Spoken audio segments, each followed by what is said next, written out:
Well, the state of Florida is taking the case against a Broward Sheriff's deputy all the way to the state Supreme Court.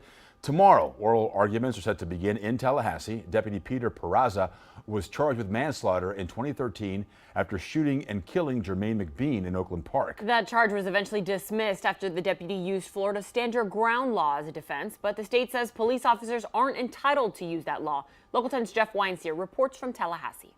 This case may have originated in Broward County, but the decision made in the building behind me could affect every police officer in the entire state of Florida. And BSO Deputy Peter Perza is expected to be sitting at the defense table.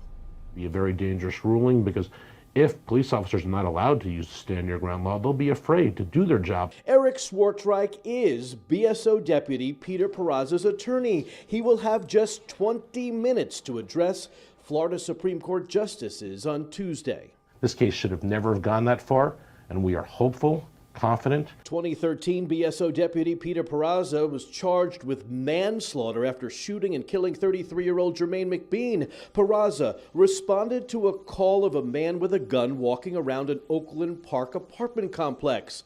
He was shot when he apparently turned towards officers with that gun. It turned out to be an air rifle. Perza was the first officer in decades to be charged with manslaughter. His defense, Florida's stand your ground law, which gives any person the right to use deadly force if it prevents imminent danger.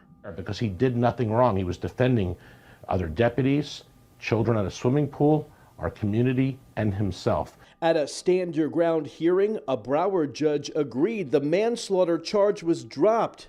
The state appealed. The 4th District Court of Appeals sided with Perza. The 2nd District didn't. So the Florida Supreme Court will resolve the legal conflict. The state says police incidents are subject to another part of the state law, and that officers can argue self-defense in a trial. Because the legislatures, when they drafted the law, said any person. It wasn't any person except law enforcement officers. It wasn't any person excluding law enforcement officers. It was any person.